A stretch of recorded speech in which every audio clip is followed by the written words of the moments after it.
FabFitFun is very good at making every option look like an amazing deal.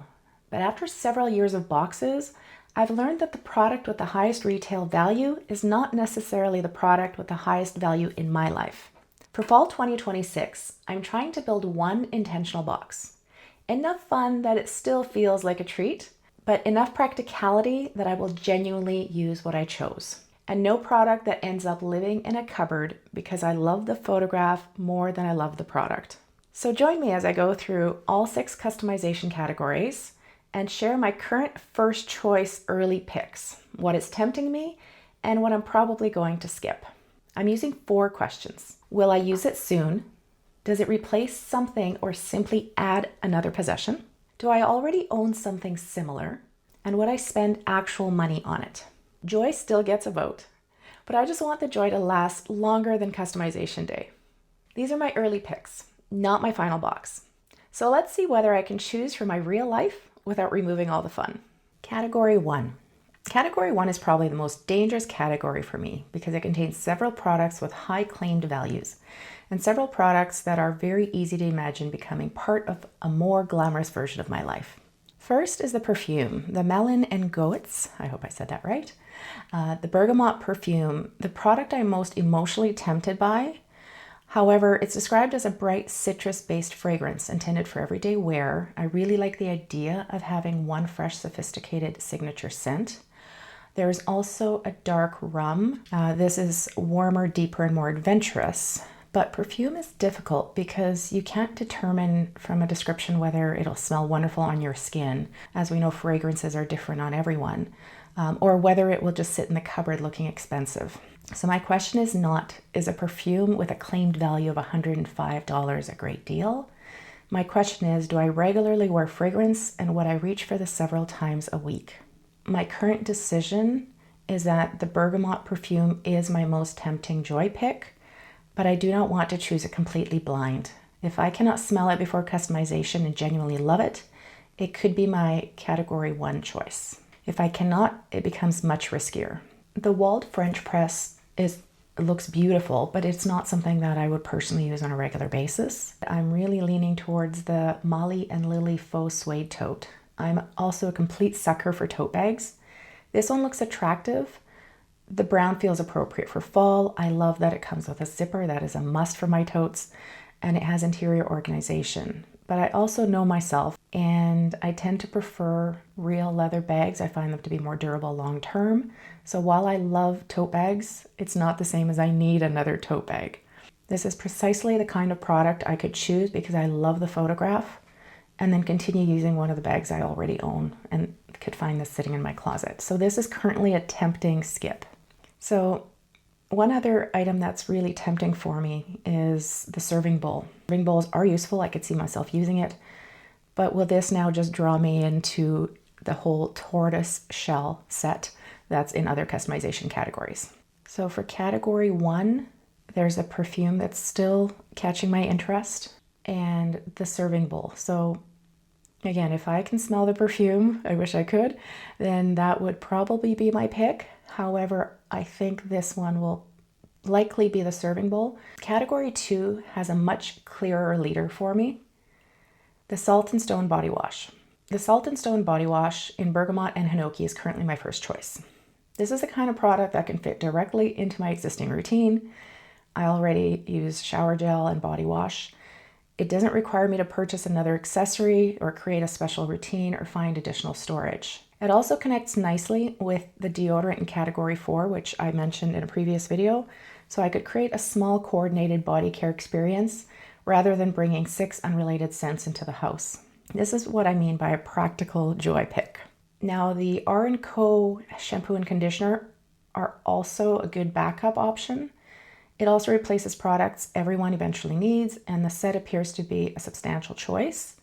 But again, the inventory question matters. How much shampoo and conditioner do I already have?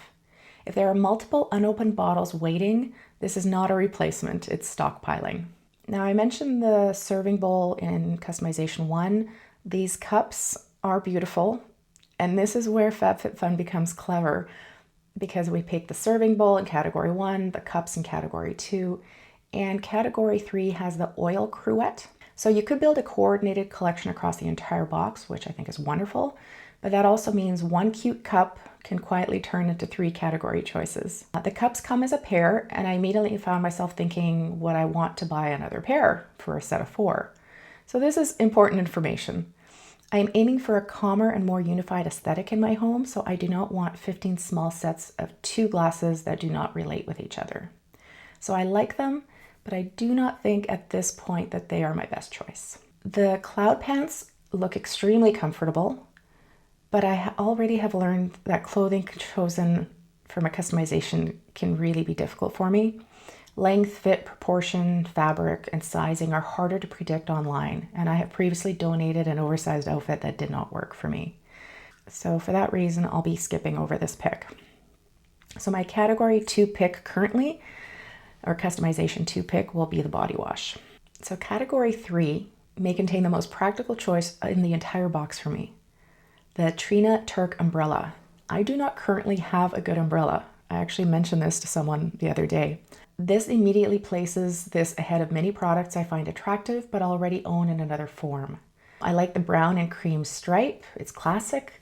It fits the fall theme, but it is something I can genuinely keep in a vehicle or use during travel. The additional choice price for category 3 is listed at $15, while the umbrella is stated at $48. So the claimed value is not what makes it worthwhile to me. The fact that I do not own one is what makes it worthwhile. But before I lock it in, I want to confirm how large it is when folded, whether it's automatic or manual, and whether it's practical to carry. So I'll do a little more research. As my included category choice, though, I currently think this is excellent. Now, a few other things that are catching my eye: the oil cruette. I also really like the tortoise oil cruette. It is attractive and appears genuinely functional, but I need to ask if I currently need a new oil bottle or whether I'm being drawn into the complete tortoise collection. There's nothing wrong with creating a coordinated collection if that's what you genuinely want, but I don't want to choose the bowl, glasses, and oil bottle simply because they were divided across 3 categories and look beautiful together on screen. Now, the salt and pepper grinder set. The wooden grinder set is another practical possibility I'm considering. If my current salt and pepper grinders were broken or unattractive or difficult to use, these could be a good replacement.